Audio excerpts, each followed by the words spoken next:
आज हम first year biology के चैप्टर नंबर 2 का आगाज़ करने जा रहे हैं, जिसका नाम है बायोलॉजिकल मॉलिक्यूल्स। तो चलिए चलते हैं आज के टॉपिक पे। अच्छा, बायोलॉजिकल मॉलिक्यूल्स के जब हम चैप्टर को देखते हैं तो बिल्कुल स्टार्टिंग में हमें एक डेफिनेशन मिलती है और ये डेफिनेशन है बायो केमिस्ट्री की। ठीक है। अच्छा, ये असल में जो पूरा चैप्टर है ये बायो केमिस्ट्री से रिलेटेड है। यहाँ पे मैं आपको बायो का मानी बता दूँ। बायो यहाँ से मुराद है ज़िंदा चीज़ें, लिविंग थिंग्स या लाइफ, और केमिस्ट्री में यहाँ से मुराद है जो केमिकल्स होते हैं, यानी कि जो मॉलिक्यूल्स लिविंग थिंग्स में या ज़िंदा चीज़ों में होते हैं। बायो केमिस्ट्री की ब्रांच बेसिकली उन चीज़ों को डील करती है। अगर हम बायो केमिस्ट्री की डेफिनेशन देखें तो ये बायोलॉजी की बेसिकली वो ब्रांच है जो डील करती है केमिकल कंपोनेंट्स यानी कि मॉलिक्यूल्स को, एंड केमिकल प्रोसेसेस यानी कि जो केमिकल रिएक्शंस होते हैं या जो काम हो रहे होते हैं बॉडी में, किसकी बॉडी में, इन लिविंग थिंग्स, ज़िंदा चीज़ों की बॉडी में या ज़िंदा जानदारों की बॉडी में। तो इस बायोलॉजी की ब्रांच को हम बायो केमिस्ट्री कहते हैं। यानी कि जब हम ये बात करेंगे कि ज़िंदा चीज़ में प्रोटीन है या कार्बोहाइड्रेट हैं या उसके अंदर ये डाइजेशन हो रही है, तो बेसिकली हम बायोकेमिस्ट्री की बात करेंगे। अगर हम देखें तो बायोकेमिस्ट्री की बहुत ज़्यादा इम्पोर्टेंस है। ठीक है, इसकी इम्पोर्टेंस बहुत ज़्यादा है। देखिए, अगर आपने किसी भी ज़िंदा चीज़ को समझना है, उसके अंदरूनी ढांचे को समझना है, यानी कि एनाटॉमी को समझना है। एनाटॉमी का बेसिकली ये बायोलॉजी की वो ब्रांच है जो लिविंग थिंग के अंदरूनी स्ट्रक्चर को या इंटरनल स्ट्रक्चर को स्टडी करती है। तो एनाटॉमी की समझ या इंटरनल स्ट्रक्चर की ज़िंदा चीज़ के हमें समझ सिर्फ़ और सिर्फ तब आ सकती है जब हमें बायोकेमिस्ट्री का पता हो। फॉर एग्ज़ाम्पल, हम हार्ट के इंटरनल स्ट्रक्चर को समझना चाहते हैं तो हार्ट एक ऑर्गन है और ये ऑर्गन जो है ये बेसिकली प्रोटीन का बना हुआ है। ठीक है। अब हमें अगर प्रोटीन की समझ होगी, प्रोटीन के मॉलिक्यूल का हमें पता होगा, उसके स्ट्रक्चर के हवाले से, उसके ऑर्गेनाइजेशन के हवाले से, उसकी अरेंजमेंट के हवाले से, तो ही हम हार्ट का इंटरनल स्ट्रक्चर इंतहाई आसानी से समझ सकते हैं या हम उसकी एनाटॉमी समझ सकते हैं। In the same way, for example, हम किसी भी चीज़ की फिजियोलॉजी समझना चाहते हैं। फिजियोलॉजी क्या है? फिजियोलॉजी का मतलब होता है कि लिविंग थिंग्स की बॉडी में जो केमिकल रिएक्शंस हो रहे हैं या जो काम हो रहे हैं उसको हम फिजियोलॉजी कहते हैं। ठीक है। अब लिविंग थिंग की बॉडी लिविंग है ही तब तक जब तक उसकी बॉडी में केमिकल रिएक्शंस हो रहे होते हैं, काम हो रहे होते हैं, फंक्शंस हो रहे होते हैं। ठीक है। तो किसी भी फंक्शन को या केमिकल रिएक्शन को समझने के लिए हमें बायोकेमिस्ट्री की नॉलेज होना ज़रूरी है। देखिए, एक बहुत मशहूर केमिकल रिएक्शन है या फिज़िकल फंक्शन है फोटोसिंथेसिस। ठीक है, जो पौधों के अंदर होता है, जिसके ज़रिए पौधे अपना खाना बनाते हैं। अगर आप गौर करें तो ये एक केमिकल रिएक्शन है जिसके रिएक्टेंट कार्बन डाइऑक्साइड और पानी होता है। वो होंगे तो ही फोटोसिंथेसिस का प्रोसेस जो है वो हो सकेगा। In the same way, for example, आप मसल्स को कॉन्ट्रैक्ट रिलैक्स करते दिखते हैं। ठीक है। देखिए, अगर एक एनिमल की बॉडी में जो मसल्स हैं वो कॉन्ट्रैक्ट और रिलैक्स होंगे तो एनिमल मूव करने के काबिल होगा, कुछ भी करने के काबिल होगा। ठीक है। तो ये मसल्स की कॉन्ट्रैक्शन है, रिलैक्सेशन है, ये हम सिर्फ़ और सिर्फ बायोकेमिस्ट्री की मदद से समझ सकते हैं। इन द सेम वे, हम सब जब सांस लेते हैं, जो ऑक्सीजन हमारे अंदर जाती है, वो ऑक्सीजन किस तरह से हमारे सेल्स के अंदर जाके एटीपी को बनाती है या रेस्पिरेशन का प्रोसेस कैसे होता है, इसको अंडरस्टैंड करने के लिए हमारे पास बायोकेमिस्ट्री की फुल फ्लेज नॉलेज होनी चाहिए है। ठीक है। तो कहने का मकसद ये है कि ज़िंदा चीज़ों में बहुत सारे केमिकल रिएक्शंस या उनके यहाँ बहुत ज़्यादा जो है कॉम्प्लिकेटेड किस्म की फिजियोलॉजी या फंक्शंस होते हैं, जिसको अंडरस्टैंड करना अगर हम चाहते हैं तो हमारे पास बायोकेमिस्ट्री की इंफॉर्मेशन होना ज़रूरी है।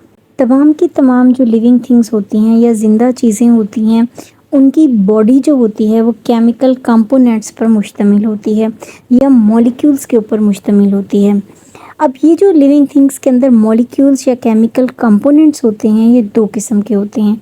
एक होते हैं ऑर्गेनिक कंपोनेंट्स ऑर्गेनिक कंपोनेंट्स या ऑर्गेनिक मॉलिक्यूल्स ऐसे मॉलिक्यूल्स होते हैं जिनमें कार्बन और हाइड्रोजन इकट्ठे मौजूद होते हैं।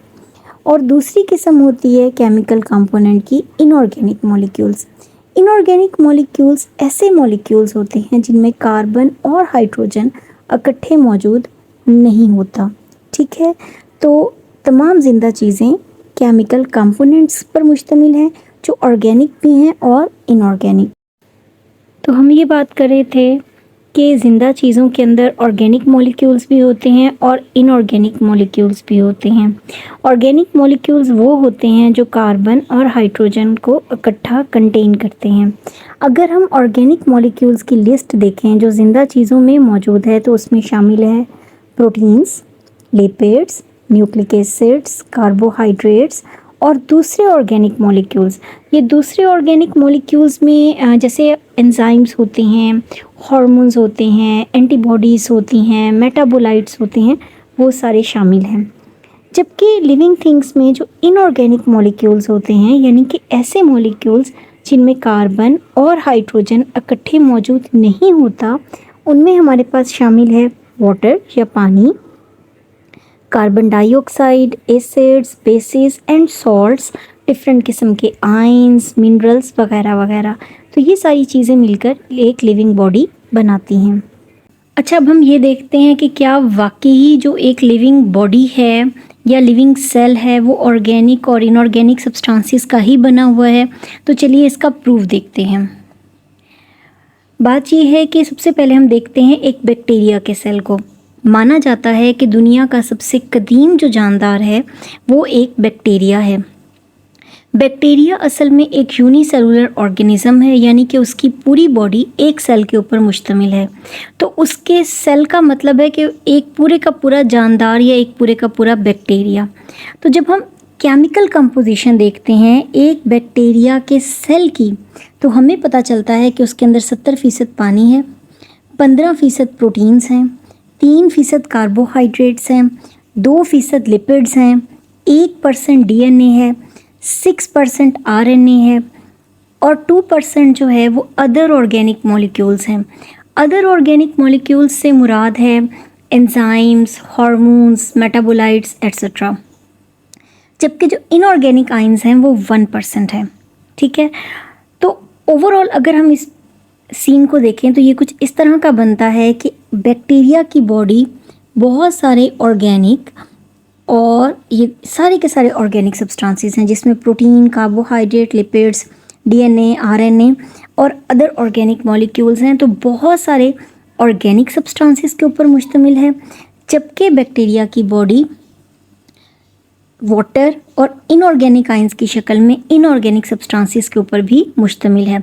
तो कुल मिला के हम कह सकते हैं कि ये पूरे का पूरा जो एक बैक्टीरिया है ये ऑर्गेनिक और इनऑर्गेनिक मॉलिक्यूल्स या कंपोनेंट्स पर मुश्तमिल है।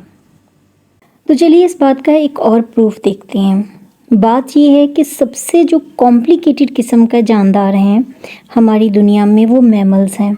ठीक है, जिस तरह से हम कहते हैं ना कि बैक्टीरिया इस दुनिया का सबसे सिंपल जानदार है, सिंपलेस्ट ऑर्गेनिज्म है, इन द सेम वे जो सबसे ज़्यादा कॉम्प्लिकेटेड ऑर्गेनिजम्स हैं या सबसे ज़्यादा वेल डेवलप्ड जानदार हैं ऑर्गेनिजम्स हैं वो बेसिकली मैमल्स हैं। तो जब हम एक मैमल के सेल को देखते हैं, मैमीलियन सेल को देखते हैं, तो उसकी जो केमिकल कंपोजिशन है वो कुछ इस तरह है।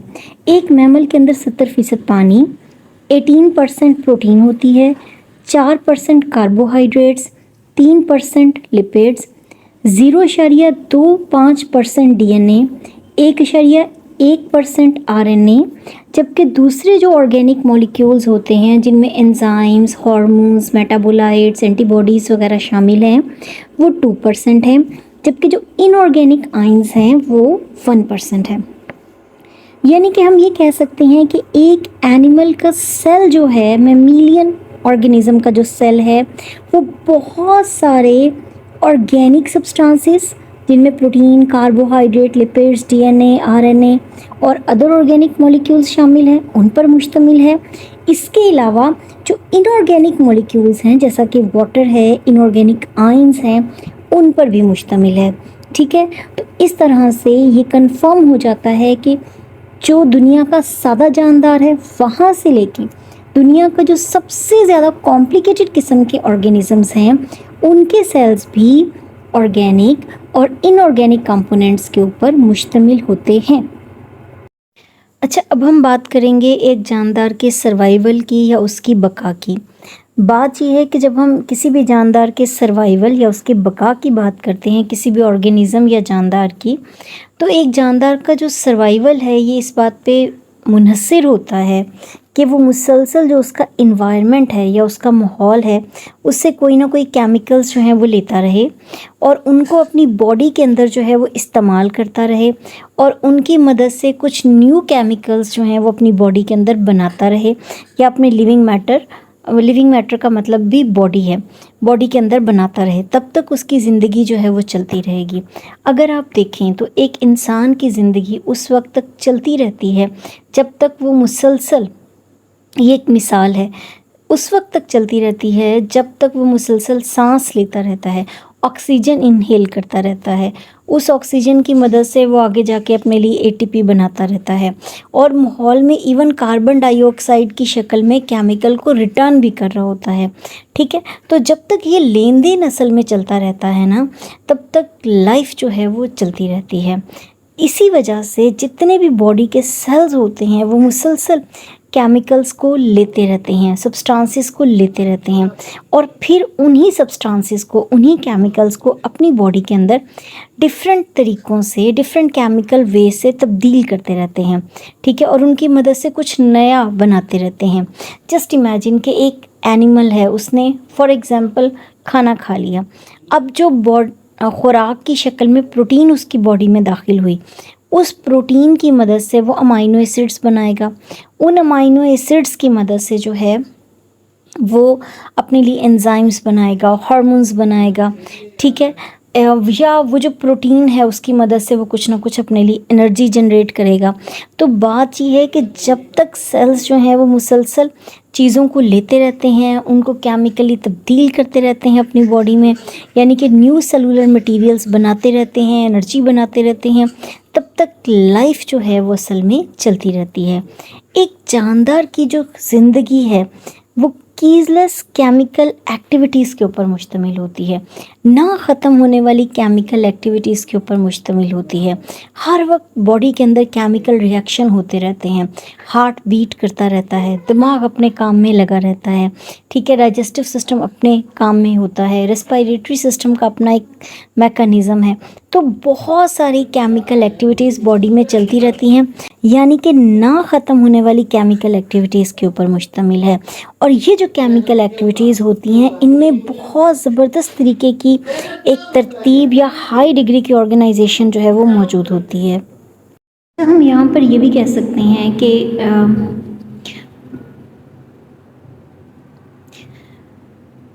ओवरऑल हम ये कह सकते हैं कि बॉडी में हर वक्त बहुत सारा मेटाबॉलिज्म या बहुत सारे केमिकल रिएक्शंस होते रहते हैं। मेटाबॉलिज्म का मतलब है हर वक्त बॉडी में कैटाबॉलिज्म और एनाबॉलिज्म होता रहता है। और आम बात यह है कि बॉडी में होने वाले इन केमिकल रिएक्शंस में बहुत ज़्यादा कोऑर्डिनेशन या रब्त भी मौजूद होता है। तो यानी कि बॉडी हर वक्त जो है वो कैटाबॉलिक और एनाबॉलिक रिएक्शंस कर रही है और बिल्कुल एक तरतीब के साथ जो है वो कर रही है। इसकी अगर मैं आपको एक मिसाल दूं तो फॉर एग्ज़ाम्पल ये कि जो हम प्रोटीन खाते हैं, जो हम खुराक खाते हैं, उसमें जो प्रोटीन होती है वो डाइजेस्ट होके अमाइनो एसिड्स बनाती है, यानी कि कैटाबॉलिज्म होता है। फिर यही अमाइनो एसिड्स आपस में जुड़ के एंजाइम्स या हार्मोन्स जैसी प्रोटीन्स बनाते हैं, यानी कि एनाबॉलिज्म होता है। ठीक है, तो एक तरफ से यहाँ पर कैटाबॉलिज्म हो रहा है और एक तरफ से यहाँ पर एनाबॉलिज्म हो रहा है और ये कंटिन्यूस होता रहता है, तो लाइफ जो है वो चलती रहती है। और ऐसा भी होता है बॉडी में कि कार्बोहाइड्रेट से हम प्रोटीन्स बना रहे हैं, मुख्तलिफ केमिकल रिएक्शंस की मदद से इंटर कन्वर्जन होती रही जा रही है, कार्बोहाइड्रेट से प्रोटीन्स बन रहे हैं, लिपिड्स बन रहे हैं, तो ये केमिकल रिएक्शंस भी बॉडी में हर वक्त होते रहते हैं। अच्छा, अब इस यानी कि जब तक ये बॉडी में केमिकल रिएक्शंस होते रहेंगे लाइफ चलती रहेगी।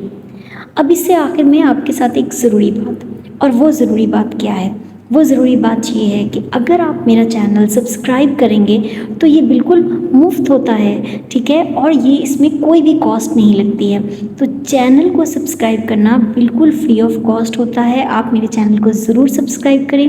इसका फ़ायदा क्या होगा कि बायोलॉजी के हवाले से जो इम्पोर्टेंट इन्फॉर्मेशन है वो आपको मिलती रहेगी, प्लस जो लेटेस्ट अपडेट्स हैं वो भी आपको मिलती रहेंगी। फॉर द टाइम बीइंग, अल्लाह हाफिज़।